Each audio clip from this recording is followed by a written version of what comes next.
ሐምሌ 30 ቀን 97 ዓመተ ምህረት የሐምሌ ወር ሳጥን ነው ማለት ይቻላል። ሳጥን ሙዳይ አገልግል ማለት ይቻላል። እነዚህ ዕቃዎች የልዩ ልዩ ነገሮች መሰብሰቢያዎች ናቸው እና ሐምሌ ብዙ ታሪኮችን ያቀፈ ነው። ባለፈውም እንደተነጋገርነው ከሐዋርያት የብዙዎቹ መታሰቢያ ሐምሌ ነው። ሐምሌ 2 ቀን ሐዋርያው ታዲዮስ ነው። ሐምሌ 5 ቀን ያለቆቹ ሐዋርያት የጴጥሮስ የጳውሎስ መታሰቢያ ነው። ሐምሌ 10 ቀን የሐዋርያው ናትናኤል መታሰቢያ ነው። ሐምሌ 15 ቀን አሁንም የጴጥሮስ የጳውሎስ መታሰቢያ ነው። ሐምሌ 18 ቀን የሐዋርያው ያዕቆብ መታሰቢያ ነው። ሐምሌ 3 ቀን የታላቁ ሊቀ ጳጳሳት የቅዱስ ቄርሎስ መታሰቢያ ነው። ሐምሌ 19 ቀን የሕፃኑ የቅዱስ ቂርቆስ መታሰቢያ ነው። ዛሬም የሐዋርያው እንድርያስ መታሰቢያ ነው። ሐምሌ 27 ቀን የታላቁ አባት የሄኖክ ዕርገት ነው እና እንዲህ ብዙ ነገሮች የተፈጸሙበታል። ሌላም ባለፈው ጠቅሼዋለሁኝ። ሐምሌ 15 እና 16 17 ኢያሱ ፀሐይን ያቆመበት በርር የበነመበት፣ ታላቁ ነቢይ ዮናስ 3 መዓልት 3 ሌሊት በከርሰ አንበሪ አድሮ የወጣበት እና እንዲህ አይነት ብዙ ታሪኮች የሰበሰበ ነው። ያስደንቃቸዋል። የዘር መቋጠሪያ ብቻ አይደለም። የዘሩ መቋጠሪያው ሰው ዛሬ ያልተዘራ ዘር ነገ አይገኝም። በተለይ የጤፍ በአሁኑ ጊዜ ወደቂዋም መነሻዋም ሐምሌ ነው። ይንቃጣች ይኛል ነው እና በታላቁ አባት በጻድቁ በኖህ ታሪክም የኢትዮጵያ ክረምት እንግዲህ መሰረቱ ያ ነው። ከሰኔ 26 ጀምሮ እስከ መስከረም 25 ነው። የኢትዮጵያ ክረምት ይሄ ነው። በእግዚአብሔር ቃል የተመሰረተ የማይናወጥ ከበረከት ጋር የኖረ ዛሬ ብልጣብልጦች ሆነን በብልጠት የእግዚአብሔርን ልግስና በምጽዋት የሰጠንን በቅሚያ እንወስዳለን ብለን ስለምንሞክር ተመልሶ ጠፋ እንጂ በአንድ በሬ ትከሻ ታርሶ የ7 ዓመት የ8 ዓመት የ10 ዓመት የ15 ዓመት ድል ቢገኝ ነበር። በጎታ በጎተራ በጉርጓድ ከቤት ተርፎ ዛሬ እንዲህ በኪስ እስከሚታጠብ ድረስ ሊደርስ እና ዘመናውያኑ ሊቃውንቶቻችን ኢትዮጵያ የድህነት ሀገር ናት፣ ታሪኳ የድህነት ብቻ ይሉናል። አይደለችም። የገነት ጎረቤት እንደመሆኗ የሀብት፣ የበረከት፣ የጸጋ፣ የሕይወት፣ የልዕልና፣ የቅድስና አገር ነበረች። በዚህ 100ኛ ዓመት ብቻ ነው ይሄን ሁሉ የተራቆተች ሁሉንም ያጣችው። በልዩ ልዩ የመድኃኒት ስም የገባው ዝቃጭ ማዳበሪያ እና እሱን የመሳሰሉት ሁሉ ምድሪቱን መካን አደረጓት። መካን ብቻ አይደለም፣ አያችሁ አንድ ምግብ ሳይስማማችሁ ሲቀር በሆዳችሁ ውስጥ ከመጎራበጥ አልፎ በውጭ ቆዳ ላይ የሚያሳየው ምልክት አለው እና ያ ከምግብ የሚመጣ ነው። የኢትዮጵያ ምድርም ከፈረንጅ ልዩ ልዩ ቅመም መድኃኒት የተቀበለችውን ማዋጥ አልቻለችም፣ አልተቀበለችም። ይህ በመሆኑ ምድሪቱ ፍሬ ለመስጠት መካን ከመሆኗም ሌላ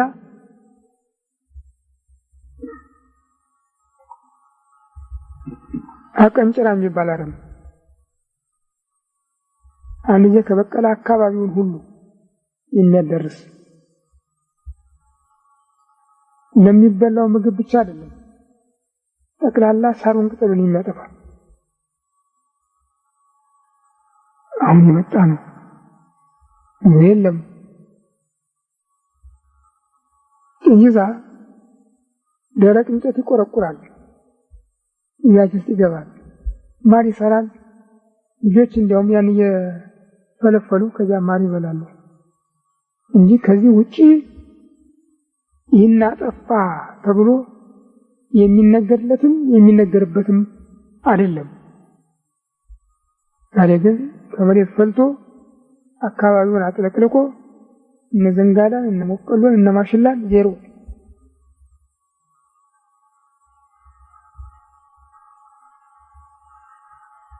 እና ብዙ አስቸጋሪ ሁኔታዎች እየታዩ ነው። ድሮ ከተጋቡ በሽታዎች በኢትዮጵያ የታወቀ ነው የሚባለው ከምንዝር የሚወለደው ቂጤ ብቻ ነው፣ ሌላ የለም ነበር።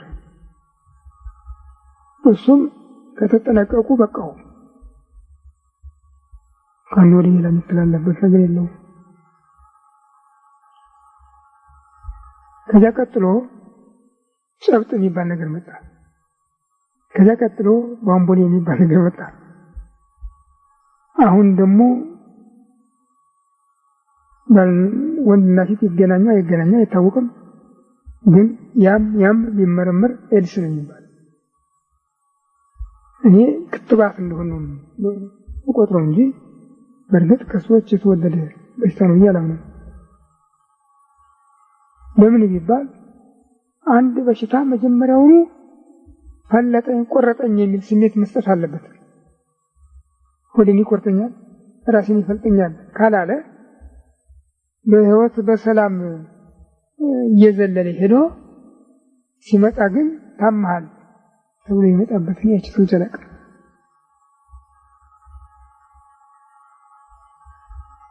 የሁሉ እግዚአብሔርን ከድተን ለሰው የጌታ አድረን ያመጣ ነው ጣጣ ነው። ለምን መድኃኒቱ ብቻ ሳይሆን ሃይማኖቱም ፖለቲካውም ዝቃጩ መጥፎ ሆነ። የፖለቲካውና የሃይማኖቱ ዝቃጭ ባሰበት። አፄ ዮሐንስ ደጃዝማች መሸሻን ከጽምት ባለሟል ነበሩ። ፈረንሳይኛ ስለሚያውቁ ፈረንሳዮችን የሚያነጋግሩ ሰዎች ነበሩ። ከሰው ቋንቋ አልፎ በሰይጣን ቋንቋ የሚናገር ይሏቸው ነበር ይባላል። ፖለቲካ የሚባለው የሰይጣን ቋንቋ ነው ራሱ። አንድ እውነት የሌለበት እንጃ የኢትዮጵያ ሕዝብ ስነ ፍጥረትን ለውጦ ካልሆነ በስተቀር እንዲህ ሊሆን አይችልም ነበር። ምን አይሳሳትም ላይጠፋው ምንም። በአሁኑ ጊዜ አገሩን እያጠፋ ነው። የሕዝብ አገሩን እያጠፋ ነው። ዘር እየጠፋ ከንጹህ ዘር ከሚዘራው ከሚተከለው ከንጹህ ዘር ጀምሮ የሰው ዘርም እየጠፋ ነው ማለት ይቻላል። እኔ ድሮ ሎሚ እና አርቲ በኪሴ መያዝ ወድ ነበር። ምክንያቱም ሽታቸው አይለወጥም። ምን ጊዜ እንዲቀመጥ ያው ነው። ይደርቁ እንደሆነ ነው እንጂ ሽታቸው አይጠፋም። ከልብሱ ጋር አብሮ ይኖራል እና በዚህ ምክንያት ሎሚና አርቲ በጊዜ አልጠፋም ነበር። ዛሬ ግን እንግዲህ እኔ አፍንጫ ተደፍኖ እንደሆነ አላውቅም እንጂ ሁላችሁም የምትመሰክሩበት ነው። ሎሚ መዓዛ የለውም፣ አርቲ መዓዛ የለውም፣ ነገ አይገኝም። ሌላው ሊገርማችሁ እምነት ከቤተ ክርስቲያን አስቀድሰን የዕጣኑን እራሪ እንወስዳለን። ያ ነገር ተቋጥሮ በኪሳችን እንይዘዋለን። ካልጠፋ በስተቀር መዓዛው አይለወጥም። ይዋሽን ሆን መስክሩብኝ። የሚመቁ ይሄ ነው። በተለይ የዲማ እምነት ዛሬ ግን አመድ ነው። ልዩነቱ የነበር እንዲያውም እምነት መሆኑ የሚታወቀው በመዓዛው ነበር። የለም ምክንያቱ ሃይማኖቱ ጨርሶ መሞቱን የሚያሳይ ነው። መሞቱን የሌለ መሆኑን በዛች ቤተክርስቲያን የእግዚአብሔር ጸጋ አለመኖሩን የሚያሳይ ነው። ሰውም እንደሱ ነው የሆነው። ሰውም ብቻ ካገኘ ገንዘብ ካጣም ለሰው የጌታ አድሮ እንዳልሆነ ሆኖ መቅረት እንጂ ራሱን የሚያከብር የሚኮራ የልብ ሐሞት ያለው እውነቱን ተናግሮ ከመሸበት ያድራል እንደሚባለው ሆነ ሰው የለም። ታዲያ ይሄ እግዚአብሔር ቁጣ እኮ ነው። የእግዚአብሔር ቁጣ ነው። አሁን ተሰማ እንዲያውም ጭጥኝም እንደገና እየተባዛ ነው ይሉኛል።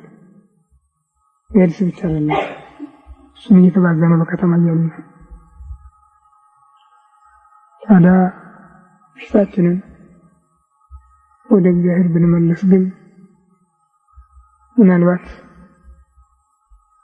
አዲስ ሀገር አዲስ ህይወት ማግኘት እንችል ይሆናል። እሱ ይቻለዋል። የማያረጅ አዲስ ነው። በነገሩ ያለንበት ዘመን በጥሪ የመጣ ነው። እግዚአብሔር ጠርቶ ያመጣው ነው። በማቴዎስ ወንጌል ምዕራፍ 24 እና በልዩ ልዩ ጽሑፎችም እንደተገለጠው በኋላ ዘመን ብሎ እሱ ራሱ የመምጣትና የዓለሙ ፍጻሜ ምንድነው የሚል ጥያቄ ላቀረቡት ለደቀ መዛሙርቱ የሰጠው ምልክት ሕዝብ በሕዝብ ላይ መንግስት በመንግስት ላይ ይነሳሉ፣ በየአገሩ ራብ፣ ጦር፣ ቸነፈር፣ ሽብር ይሆናል። አታድንቁ ነው ያለ። እንዲያውም የምጥ ጣር መጀመሪያው ነው ያለ፣ መጨረሻው ሳይሆን መጀመሪያው ነው ያለ። ብዙዎች እኛ ክርስቶስ ነን የክርስቶስ ነን እያሉ ይመጣሉ፣ ግን ተጠንቀቁ ነው ያለ። እኛ አሁን እግዚአብሔር የማያውቀው ነገር አልመጣም ነው የምንለው። አዎ እግዚአብሔር የማያውቀው ነገር አልመጣም፣ ግን ሲመጣ ዝም ብላችሁ ተቀመጡ አይደለም ያለ፣ ተጠንቀቁ ነው ያለ። እኔ እጠብቃችኋለሁ፣ እኔ ያለሁ፣ እኔ እረዳችኋለሁ አላለም እንደሌላው ጊዜ ሁሉ። ተጠንቀቁ እንዳያስቷችሁ ነው ያለ።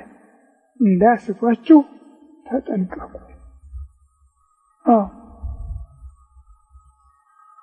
ወንጌል በሞላው ዓለም ይሰበካል አለ። ከዚህ የበለጠ ደስ የሚያሰኝ ነገር የለም። ክርስቲያን ለሆነ ሁሉ ወንጌል በሞላው ዓለም ይሰበካል፣ ግን መፈራረጃ ሊሆን ነው ያለው። ያጽድቅ ነው አላለም። መከራውም እንደሱ ነው። መከራውም እንደሱ ነው። በተቀደሰው ቦታ አለ ጌታ የርኩሰት ምልክት ቆሞ ባያችሁ ጊዜ ያን ጊዜ በነቢዩ በዳንኤል የተነገረው እንደደረሰ እወቁ ነው ያለ።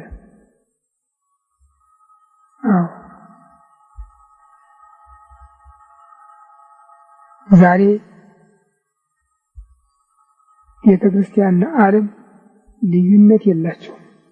አንድ ቋንቋ ነው የሚናገሩ፣ አንድ መንገድ ነው የሚሄዱ፣ አንድ ነገር ነው የሚናገሩ። ያው የፖለቲካ ዝቃጭ ልማት ልማት ልማት ልማት የተኙ ሙታን እንኳን እንዳሉ ከመቃብራቸው እየፈለሱ በክርስቲያኖች እጅ ክርስቲያኖች ነን በሚሉ መንስ አይደሉም ነን በሚሉ የሚፈጸመው እያየን ነው።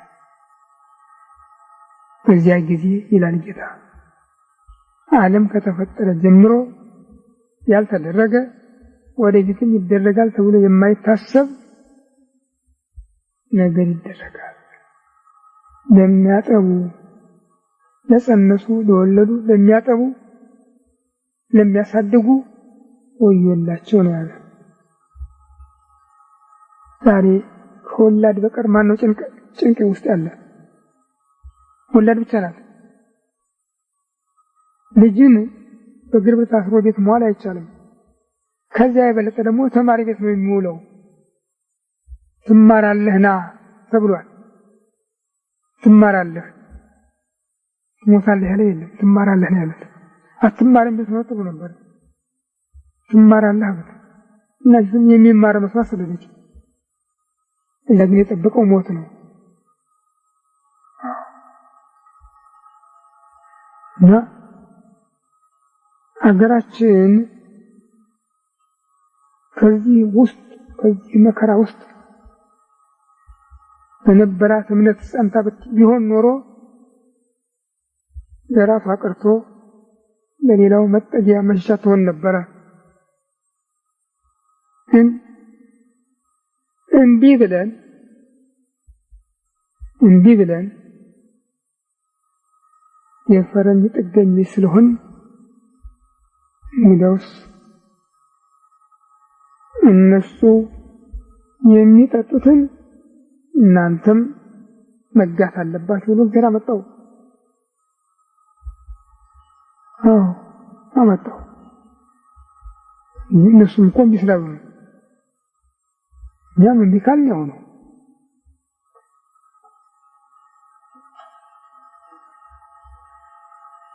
አሁን አስቸጋሪ ሁኔታ ላይ ያለ ነው። ገላጋይ የለም። የሚሰማ የሌለበት ሁሉ ደንቆሮ የሆነበት፣ የሚያይ የሌለበት ሁሉ እውር የሆነበት፣ የሚዳስስ የሚገሰግስ የሌለበት ሁሉ ሽባ የሆነበት ዘመን የደረስነው።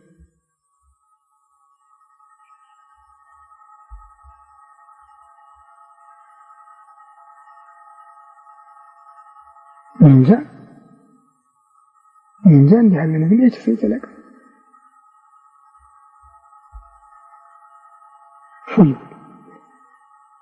ብዙ ሰው በአንዳፍ ይናገራል እንዴ? ሰምታችሁ ታውቃላችሁ? ለመሆኑ ብዙ ሰው በአንዳፍ ሲናገር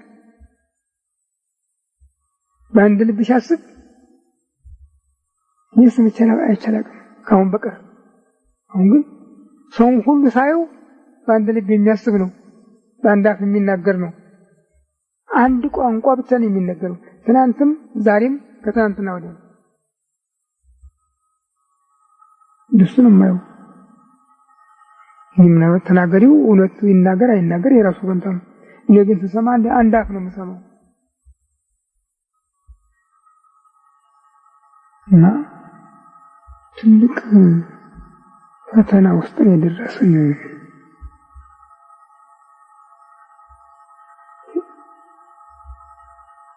ሌላ ቢቀር ቤተ ክርስቲያን አንገት አትለይም እንዴ? አድባራት ገዳማት አንገት አይለዩም እንዴ? እግዚአብሔር የሚል ቃል ካፋቸው አይወጣም እንዴ? እግዚአብሔር ይህን ያደርጋል አይሉም እንዴ? ምን ጉድ ነው? ህዝቡስ እሺ ይሳሳት፣ መንገድ ይልቀቅ። ማን ነበር የሚመራው? ጨው ሁሉ ድንጋይ ሲሆን አታዝኑት? እናንተ የምድር ጨው ናችሁ ያለው ኃያል አምላክ እኮ ጨው አልጫ ቢሆን ነው ያለ። በምን ይጣፍጣል? ራሱ እንዴት ሊለወጥ ይችላል? ድንጋይ ነው ተብሎ አውጥቶ ከመጣል በስተቀር ሌላ መድኃኒት የለውም ነው ያለ። አዎ ዓለምን ሊያጣፍጡ ዓለምን ወደ እግዚአብሔር ሊመልሱ ተሾመው የነበሩ ጳጳሳት፣ ቀሳውስት፣ ዲያቆናት፣ መነኮሳት ድንጋዮች፣ የጨው ድንጋዮች።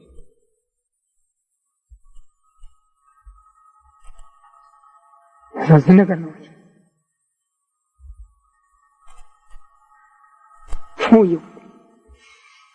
አንድ ሰው ነበሩ ይባላል ጎጃም።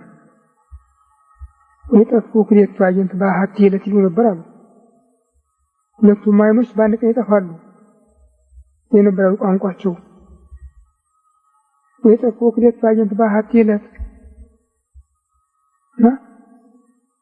ምን ማለታቸው እየተባለ ይነገር ነበር። እኔ ሰውዬውን አላውቃቸውም፣ ታሪካቸው ብቻ ደረሰኝ። እሳቸው ግን ይህ ያሁኑ ዘመን ታይቷቸው ኖሯል። ሁለቱም መሪ ንጉስም ጳጳስም የሌሉበት፣ ቤተ መንግስትም ቤተ ክህነትም የሌለበት፣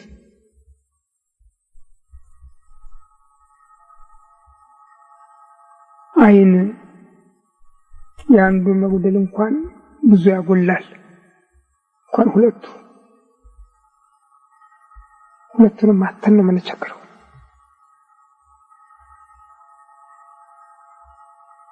ከሁሉ ነቢዩ ኢሳይያስ እናቴ ያ አይናማ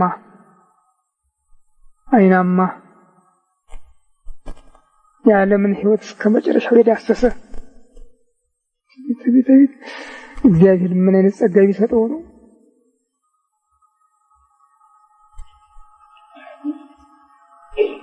ዓለም ትናንትም ዛሬም ያላየውን ምስጢር ያየ። ኧረ እናንተ የዳዊት ቤተሰቦች ያላቸው እኮ ተው። እግዚአብሔር ሰውን ማሳዘን ማበሳጨት እንኳን ይከብዳል። እንኳን እግዚአብሔርን እንዴት ታሳዝኑታላችሁ? እንግዲያውስ አላቸው እግዚአብሔር ከሰማይ ምልክት ይሰጣችኋል። ድንግል በድንግልና ጸንሳ በድንግልና ትወልዳለች፣ ወንድ ልጅ ትወልዳለች፣ ስሙንም አማኑኤል ትለዋለች ያላቸው።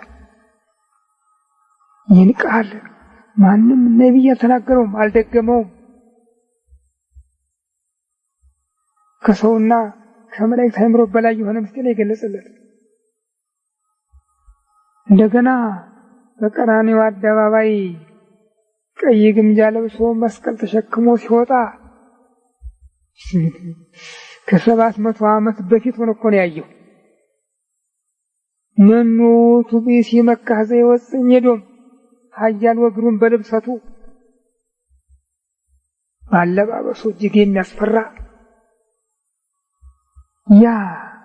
ያ ቀይ ጉልማሳ ማን ነው?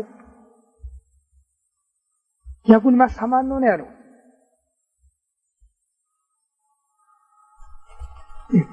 ከ700 ዓመት በፊት ዛሬም ላለው ዘመን ወኮነ ጽድቅነ ሁሉ ከመጽድቀ ትክቶ ጽድቃችን ሁሉ እንደ መርገም ጨርቅ ሆነ ነው ያለ።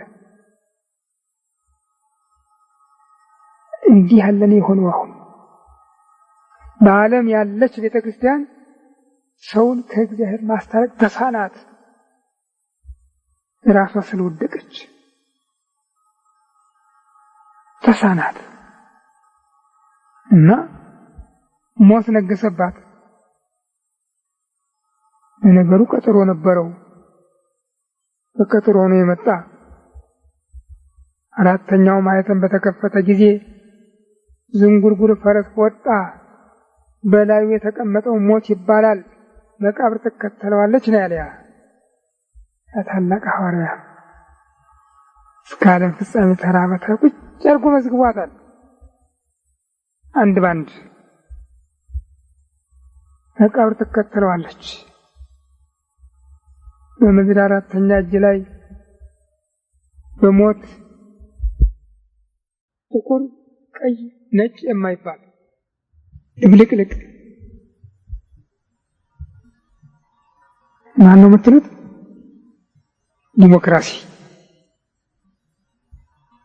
ዲሞክራሲ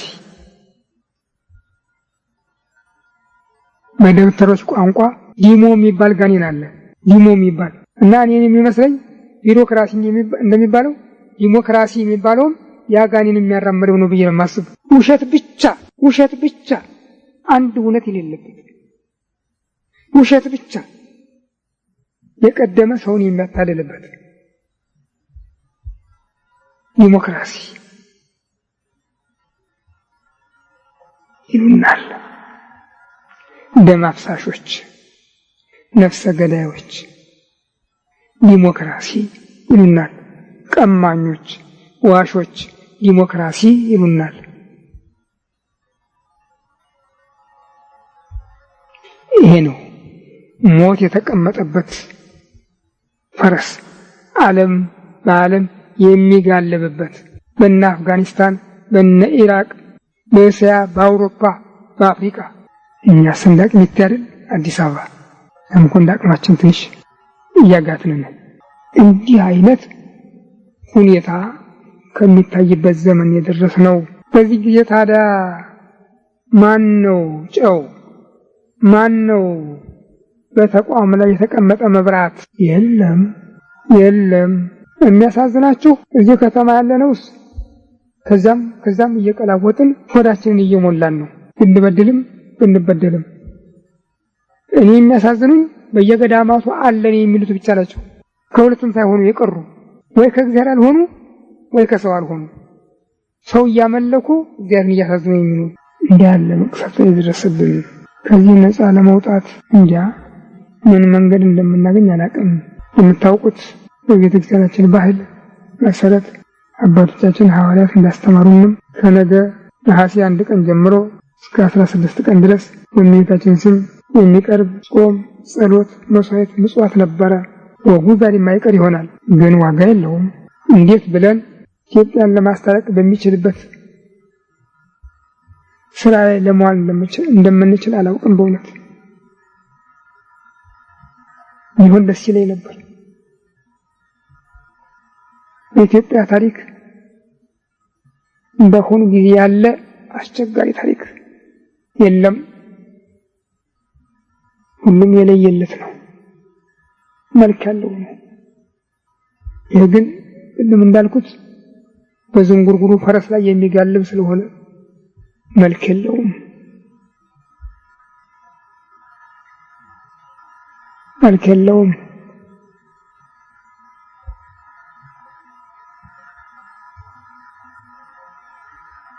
ትናንት ማታ ዛሬም ጠዋት በመገናኛ ክፍሎች የሰማችሁት ድምፅ አለ። ከሞላ ጎደል እንደሰማችሁ አስታውሳለሁ። እንዲያው ግን ድምፁ ምን ይመስላችኋል? የሞት ወይስ የህይወት ድምጽ ነበር? አያሳዝናችሁም? አያስገርማችሁም? እንጃ።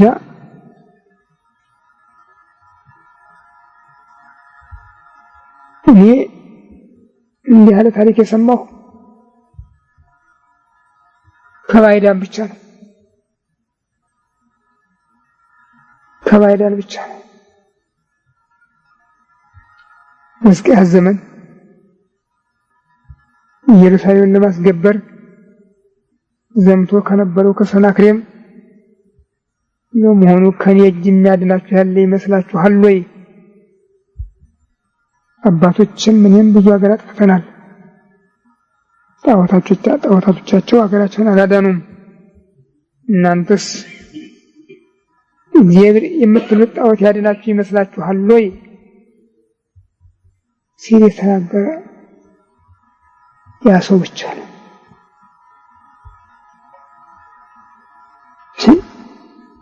በሰው ህይወት ላይ እንዲህ አይነት ሙሉ በሙሉ ሞትን ሆኖ የሚናገር ሰው አልሰማሁም።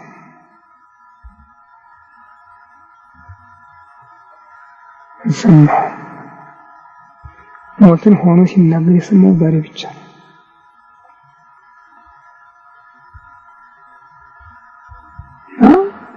ይህ ሁኔታ የሰውየው አይደለም፣ የኛ ኃጢአት ያመጣው ነው።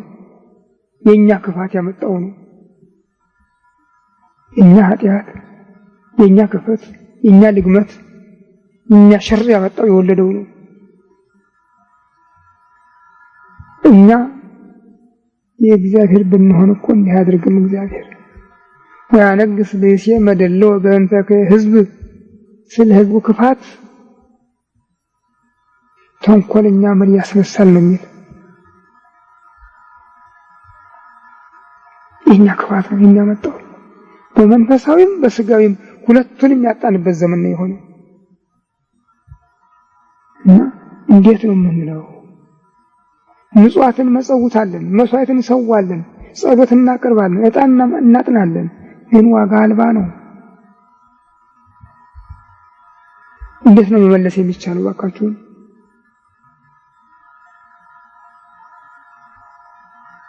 እንጃ። እሱ ግን ሊመልሰው ይችል ይሆናል። አዎ እኛ ሳንሆን የፈሰሰው ደም አቤት ይላል። አቤት ይላል። የፈሰሰ ደም አቤት ይላል። እሱም በዛ ጆሮውን ይሰጣልና አንድ ቀን ኢትዮጵያ ነጻ ትወጣ ይሆናል። ስለዚህ ግን አወዳደቁ የተበላሸ ነገር ነው። ስለዚህ እኛ ሁላችንም በደለኞች ወንጀለኞች ነን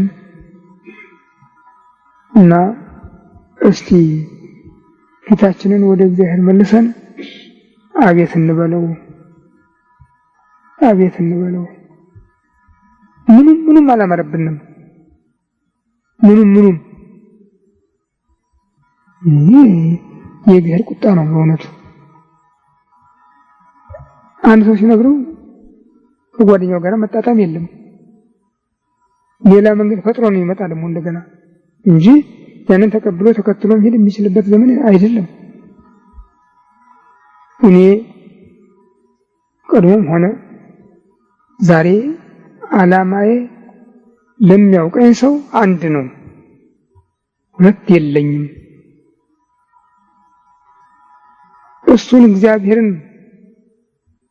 ለሕዝቡ ከማቅረብ በስተቀር አዲስ ነገር ፈጥሬ አዲስ ነገር አድርጌ ራሴን በዚህ አቋቁሜ በዚህ ረድቼ እንዲህ ያለ ድርጅት ፈጥሬ የምለው ነገር የለኝም። እግዚአብሔር ይመስገን። እና እንግዲህ ጨርሶ ከቤተክርስቲያን ተባረሬ ውጪ ከሆንኩ በኋላ የምታዩኝን ታዩኛላችሁ፣ የምታውቁኝን ታውቁኛላችሁ። የዕለቱን ትምህርት ከምሰጣችሁ በስተቀር ወደ ጎን ሄዳችሁ ይህን ድርጅት አቋቁማችሁ ይህን ፈጥራችሁ ይህን እንዲያጋችሁ እየተናገርኩበት ቀን ያለ አይመስለኝም አላልኩም። ደግሞ ግን ሳየው ብዙ የሚያሳዝን ነገር ለማየው በስሜ በምክንያት ብዙ ነገር አያለሁ፣ ሰማለሁ፣ አዝናለሁ። ታዲያ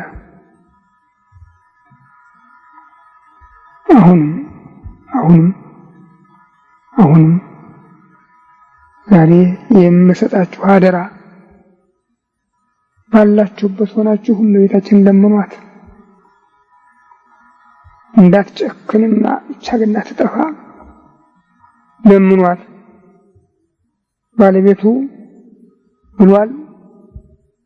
ቅዱስ ዮሐንስ ወንጌላዊ በራእዩ በምዕራፍ 16 በቁጥር 15 ላይ ጽፎታል።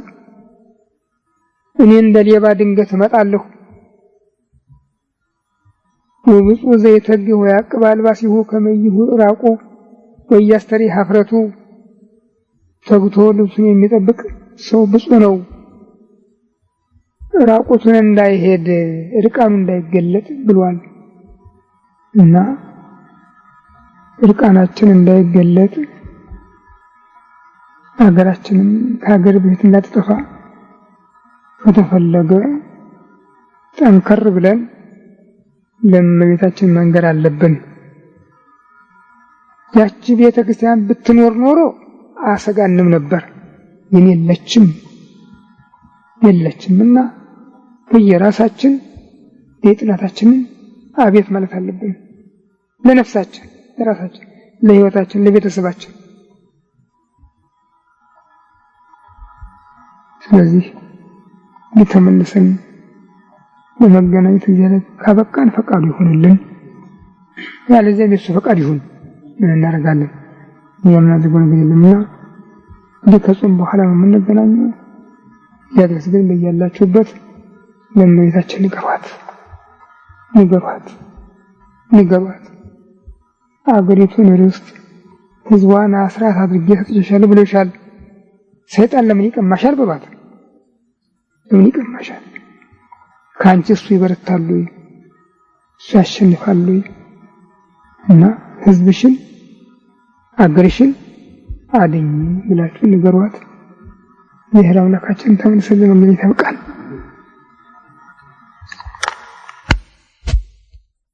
በስመ አብ ወወልድ ወመንፈስ ቅዱስ አሐዱ አምላክ አሜን። አቤቱ ቸር እግዚአብሔር አምላካችን ሆይ በዚህ ዕለት በዚህ ስፍራ በዚህ ሰዓት በቸርነትህ ስለሰበሰብከን ከሁሉ አስቀድሞ ቅዱስ ስምህን እናመሰግናለን። ቸር እግዚአብሔር አምላካችን እስከ ዓለም ፍጻሜ እኔ ከእናንተ ጋር ነኝ ብለሃልና እንዳትለየን፣ እንዳትርቀን፣ እንድትታደገን፣ እንድትጠብቀን ከመከራ ሥጋ ከመከራ ነፍስ እንድትሰውረን አገራችን ኢትዮጵያን ኦርቶዶክሳዊ ተዋሕዶ ቤተክርስቲያናችንን ክርስቲያን ሕዝብህን በቸርነት እንድታስብልን፣ መዓቱን በምህረት ቁጣውን በትዕግስት እንድትመልስልን፣ ክረምቱን ዝናሙን ዘሩን መሬቱን እንድታስማማልንና ለፍጥረትህ እርዳታ የሚሰጥ እንድታደርገው እንድትፈቅድልን እንለምንሃለን፣ እንማልድሃለን። ክብር ምስጋና ለአንተ ለቸር አባትህ ለመንፈስ ቅዱስ እንዲሆን ዛሬም ዘወትርም ለዘላለም አሜን። አባታችን ሆይ በሰማይ የምትኖር ስምህ ይቀደስ፣ መንግሥትህ ትምጣ፣ ፈቃድህ በሰማይ እንደሆነች እንዲሁ በምድር ትሁን። የዕለት ምግባችንን ዛሬ ስጠን፣ በደላችንን ይቅር በለን እኛም የበደሉንን ይቅር እንደምንል፣ አቤቱ ወደ ፈተና አታግባን ከክፉ አድነን እንጂ መንግሥት ያንተ ናትና ኃይል፣ ምስጋናም ለዘላለሙ አሜን። እመቤታችን ቅድስት ድንግል ማርያም ሆይ በመልአኩ ቅዱስ ገብርኤል ሰላምታ ሰላም እልሻለሁ። በሐሳብሽ ድንግል ነሽ፣ በሥጋሽም ድንግል ነሽ። የአሸናፊ የእግዚአብሔር እናት ሆይ ሰላምታ ላንቺ ይገባሻል። ከሴቶች ተለይተሽ አንቺ የተባረክሽ ነሽ፣ የማኅፀንሽ ፍሬ ኢየሱስ ክርስቶስ ምስጉን አምላክ ነው። ደስ ያለሽ ጸጋን የተሞላሽ እመቤቴ ሆይ እግዚአብሔር ከአንቺ ጋር ነውና ደስ ይበልሽ። ከተወደደ ልጅሽ ከጌታችን ከመድኃኒታችን ከኢየሱስ ክርስቶስ ምሕረትን ለምኝልን፣ ኃጢአታችንን ያስተሰርይልን ለዘላለሙ አሜን። ሰላም ለኪ እንደምሰግናለች ማርያም ምን ለሰውቶች ማርያም ምን ለሰውቶች ማርያም ያዘነ እንደና ሰውቶች ማርያም ምን ለከኝ التسليم السلام عليكم ما هو يسر في السنة في السنة وسائرين في السنة في الحبيب أولا عمل الله بإذن الله أولا يعمل في ذلك ويسر بركة الله وفن عمل القبل من الله في السنة ولذكر سهله بإذن الله ولم يسكر من الله ثالثا يهدي لحسين ثلث الملدة ወላዲተ አምላክ አገርሽን ታውቂያታለሽ፣ ሕዝብሽንም ታውቂዋለሽ። ፈጠረችን ማለት ብቻ ነው የሚቀረው። ከዚህ በቀር ግን ከአንቺ ፍቅር የሚያጎድል ማንም የለም፣ ሴትም ወንድም ቢሆን። ግን ይህ ሕዝብ በአሁኑ ጊዜ በሰይጣን ወጥመድ ውስጥ ወድቆ ነው የሚገኘው። አዳኝ መድኃኒትም የለውም እና አንቺ በአብ በወልድ በመንፈስ ቅዱስ ዙፋን ፊት ስለ ኃጥአን ሁሉ በምታቀርቢው በአማላጅነትሽ እንድታስቢን ይችን ቤተክርስቲያን ይችን ሀገር ከጥፋት እንድታድኝ ሳሊ ለነ ቅድስት ስትልሽ የምለች ቤተክርስቲያን ናት። ሳሊ ለነ ቅድስት ስትልሽ የምለች ሀገር ናትና ይችን ሀገር ይችን ቤተክርስቲያን ይህን ህዝብ የአምላክ እናት ወላዲተ አምላክ እማ አምላክ ሲሉሽ ምዕመናን እያንዳንዳቸው ካፋቸው ማልጠጥ ይል ነበር። ለአንቺ ያላቸው ፍቅር ለአንቺ ያላቸው አክብሮት ልዩ ነው። የሰይጣን ሰራዊት ፕሮቴስታንት እስከሚገባበት ጊዜ ድረስ አሁንም ትግሏል። ስለዚህ ህዝብሽን እንድታማልጂ ከጥፋት እንድታድኝ እንለምንሻለን፣ እንማልድሻለን። ያ ጾመ ፍልሰታ ከኛ ይልቅ አንቺ ታውቂዋለሽ። ወላጆች ብቻ አይደሉም ደጅ ሲጠኑ ሲኖሩ ህፃናት፣ የህፃናት ጊዜ፣ የህፃናት ባህል፣ የህፃናት ውሎ፣ የህፃናት መሰማሪያ ሆኖ መኖሩን አንቺ ታውቂያለሽ። ቤተክርስቲያን ህፃናት የሚገኙበት ይሄ ጊዜ ብቻ እንደነበረ አንቺ ታውቂያቸዋለሽ ቁጥራቸው። የነዚያን ሁኔታ አስበሽ ህፃናት ካንቺ እጅ እንዳይወጡ፣ ህዝበ ክርስቲያን ካንቺ እጅ እንዳይወጡ ይቅር እንድትይን፣ እንድትለምኝልን፣ እንድትማልጅልን እኔ በሦስቱ ሥላሴ ስም ተማጽኜ እለምንሻለሁ፣ እማልድሻለሁ። ሌላ ምን ነገር አልችልም። በአብ በወልድ በመንፈስ ቅዱስ ስም ተማጽኜ እለምንሻለሁ።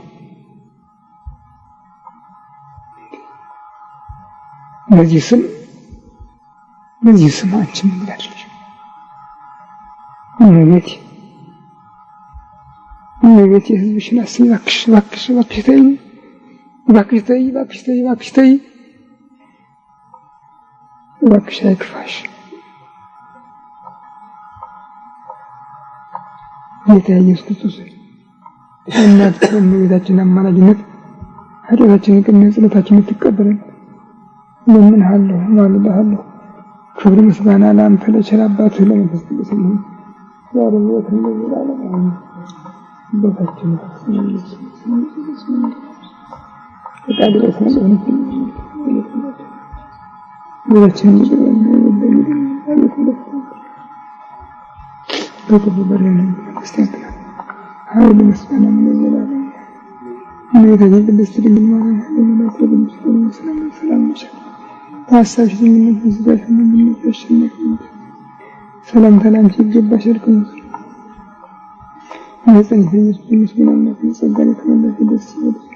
በህይወታችን ተከብሮሽ ከጌታችን ከመድኃኒታችን ከኢየሱስ ክርስቶስ እንደምን አብራችን ያሰኝ ዘላለም ኢየሱስ ክርስቶስ ወተመበየ ሳይልቁን ወተከሰረ ኃጢአት ጌታ ኢየሱስ ክርስቶስ እንደ ይቅርታ እንደ ቸርነት የኔንም የሕዝብህንም ኃጢአት አስተሰርይ።